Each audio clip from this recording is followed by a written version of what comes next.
Good morning po. Tayo po'y mag-aral ng Salita ng Diyos. The Book of James, Aklat po ng Santiago, chapter 4, verses 7 to 10. Kaya nga pasakop kayo sa kapangyarihan ng Diyos. Labanan ninyo ang diablo at lalayuan kayo nito.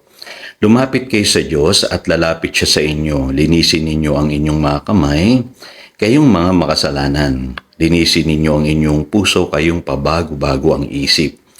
Maghinagpis kayo, umiyak at tumangis. Palitan ninyo ng pagluha ang inyong tawanan at ng kalungkutan ang inyong kagalakan. Magpakumbaba kayo sa harapan ng Panginoon at itataas niya kayo. The root cause of suffering. So ano ba yung number one root cause ng suffering? At katulad po ng ipinangako ko sa inyo ay pag-aaralan natin yung ibang approaches sa pagharap po sa pagsubok. At kadalasan po, ang root cause o pinanggalingan ng ating problema ay tayo rin mismo. In other words, tayo po ang lumikha ng problema. So, hindi yan galing kay Lord at hindi rin galing sa diablo. Ikaw ang pinagmulan ng problema, kaya dapat kaharapin mo ito. Kaya ka nagsasuffer ngayon. Ngayon, makikita natin may tatlong bagay or areas na dapat nating pagtuunan patungkol po dito sa root cause na ito na binabanggit ko. Unang-una po ay yung area ng kasalanan. Ano po? Kadalasan po kaya tayo nagsasuffer, marami sa atin nagpapatuloy pa rin sa kasalanan. Ang sabi po ng Proverbs chapter 28 verse 13, whoever conceals their sins does not prosper. Ano po? So, hindi uunlad ang iyong buhay kung ikaw ay nagpapatuloy sa iyong kasalanan. Tinatago mo ito, nililihim mo ito, sabi ng Biblia. So, malinaw dyan, ano po, ay walang mangyayaring maganda sa iyong buhay. Ngayon, ano ba ang sinasabi ni Apostle James dito? No? Makikita nyo rin yan sa James chapter 4, Verse 3, when you ask, you do not receive. Hindi ka tumatanggap mula sa Diyos. At ang sabi sa verse 2, you desire, but you do not have. So, ang hirap ng ganong kalagayan, ano? Dahil lang sa kasalanan, hindi dumarating yung mga ipinapanalangin mo. Hindi mo tinatanggap mula sa Diyos yung mga hinihingi mo. Kasi sabi sa verse 1, they come from the desires that battles within you. So, nangyayari yan dahil sa mga kasalanan na itinatago mo sa iyong puso. No? At yan din ang nagkukos ng kaguluhan, ng trouble, pag-aaway-away, at higit sa lahat sa buhay na ito, hindi mo mararanasan yung blessing ng Lord. Kaya makikita ninyo, yan ang number one na dahilan kung bakit minsan nasa gitna ka ng problema. Number two, yung tinatawag na wrong decision. Ano po? Ang sabi nung iba, Pastor, kasalanan ba yung wrong decision? Alam niyo po, ang kadalasan nangyayari po sa tao, nagmamarunong siya sa buhay. Ano po? At hindi niya pinagkakatiwalaan yung wisdom na nagmumula sa Diyos. Kaya makikita niyo doon sa James chapter 4 verses 15 hanggang 16, ang background po niyan ay yung mga taong nagmamalaki na sasabihin nila, pupunta ako sa isang syudad, magninegosyo ako at kikita ako sa taong ito. Pero ang sabi ng Apostle James, dapat na po ang sabihin natin ay ganito, if it is the Lord's will, we will live and do this or that. As it is, you boast in your arrogant schemes, all such boasting is evil. So minsan may mga plano tayo sa buhay, may mga desisyon tayo sa buhay na hindi tayo humingi ng karunungan mula sa Diyos at sa Kanyang salita. Kaya napapahamak tayo. May mga wrong decisions nangyayari yan.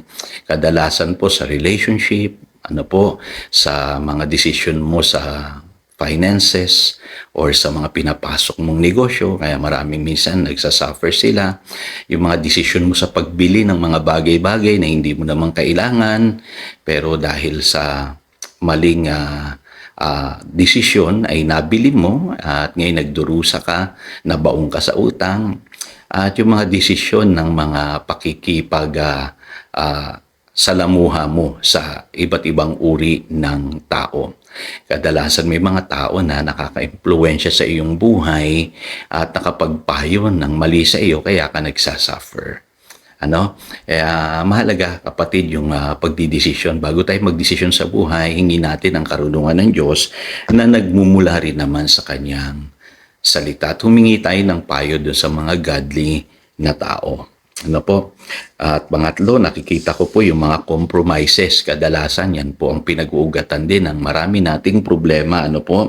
Sabi sa James chapter 4 verse 4, "You adulterous people, don't you know that friendship with the world means enmity against God? Therefore, anyone who chooses to be a friend of the world becomes an enemy of God." Yun.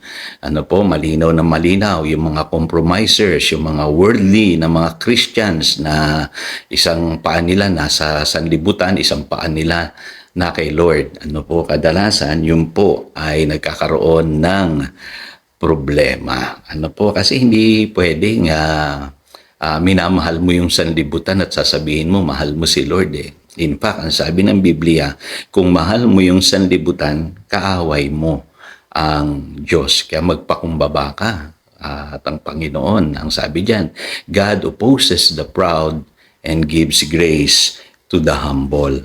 Kaya yung mga taong masyadong materialistic, masyadong mahilig sa mga worldliness, sa mga pleasures of this world, yung mga tao na hindi makontento sa buhay, puro pera na lang iniisip, at nagko-compromise ka, ginagawa mo yung mga mali, pamamaraan ng pamumuhay, yan ang sabi ng Biblia, makakaranas ka ng iba't ibang uring problema sa iyong buhay.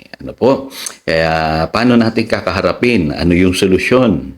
Unang-una po sa Santiago chapter 4 verses 7 to 10, ang sabi diyan, submit yourselves then to God. Mahalaga yung submission to the will of God. Kailangan meron tayong willingness to do the will of God. Lagi po nating iisipin, sa buhay na ito, ang pinakamahalaga po maghanap natin yung kalooban ng Diyos. Kaya sa bawat desisyon mo, kapatid, tanungin mo, Lord, ito ba yung kalooban mo? Pangalawa, repentance. Ang sabi diyan, come near to God and He will come near to you. Wash your hands, you sinners, and purify your hearts, you double-minded.